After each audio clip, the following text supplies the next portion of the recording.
Assalamualaikum warahmatullahi wabarakatuh. Hai teman-teman semua, perkenalkan kami dari kelompok 19 yang beranggotakan saya sendiri, Embari Aronta dengan NIM 20189. Lalu ada Kezi Anastasia Togatorop dengan NIM 20062. Dan ada juga Bravo Jeremy Sipayung dengan NIM 20557. Hari ini kelompok kami akan memaparkan tugas yang diberikan dalam mata kuliah Hukum Internasional atas arahan dari dosen kami, yaitu Pak Dr. Jelly Leviza SHM Hum, mengenai video singkat atas hasil diskusi kelompok kami yang berjudul Analisis Hukum Internasional atas Perlakuan Taliban kepada Etnis Hazara.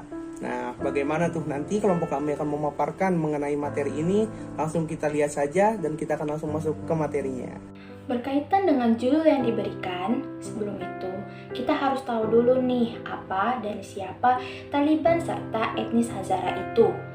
Taliban ialah suatu kelompok yang menganut aliran Islam Sunni yang bergerak dengan tujuan untuk mengembalikan kedamaian serta keamanan dalam menerapkan syariah atau hukum Islam. Etnis Hazara sendiri ialah salah satu etnis minoritas yang berada di Afghanistan, namun ada juga di Iran, Pakistan, Skandinavia, Australia, dan Selandia Baru. Etnis ini menganut agama Islam dengan mayoritas aliran Syiah. Lalu, apa sih yang terjadi di antara kedua belah pihak ini? Dalam menjalankan misinya, Taliban seringkali dianggap merampas hak-hak warga sipil dengan berbuat sewenang-wenang. Dilansir dari FOI Indonesia, pada suatu peristiwa, pasukan Taliban telah membunuh 13 orang warga etnis Hazara. Selain itu, masih banyak lagi perbuatan Taliban yang dinilai sangat merugikan dan mengancam keselamatan warga etnis Hazara. Lalu, bagaimana hukum internasional melihat hal ini? Apakah ada ketentuan atau aturan atas tindakan yang dilakukan oleh kelompok Taliban tersebut? Di dalam hukum internasional, dikenal dengan adanya pelanggaran HAM berat. Berdasarkan sumber yang ada, Taliban telah melakukan salah satu dari 4 kejahatan HAM berat, yaitu perbuatan genosida. Genosida dapat diartikan sebagai salah satu pembantaian massal yang dilakukan oleh ras, etnis, atau kelompok tertentu terhadap ras, etnis, atau kelompok lainnya.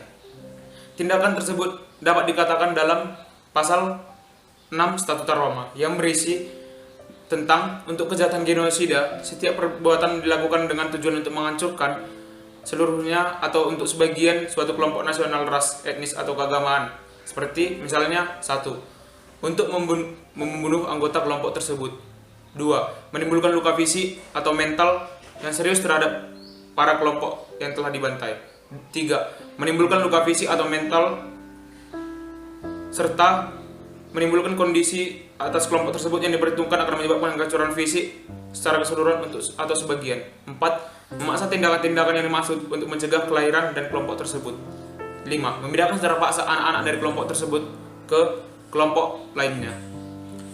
Apabila benar, Taliban telah melakukan suatu peristiwa genosida berdasarkan ketentuan yang telah dijelaskan sebelumnya, maka tindakan Taliban dapat dikenakan hukuman yang dapat dikenakan pada pasal 77 Statuta Roma dengan ketentuan 1. Hukuman penjara selama tahun-tahun tertentu yang tidak melebihi batas 30 tahun.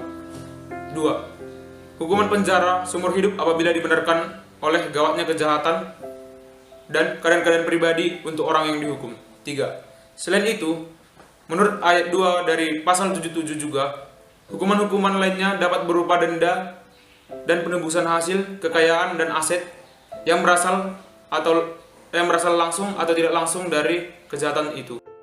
Iya, setelah tadi kita mendengarkan pemaparan materi yang disampaikan oleh rekan-rekan kami, harapannya adalah setelah adanya diskusi ini, hukum internasional dapat memberikan kepastian hukum bagi para warga etnis Hazara sehingga mereka bisa mendapatkan keadilan, mereka bisa hidup dengan layak, mereka bisa hidup dengan bebas seperti manusia pada umumnya.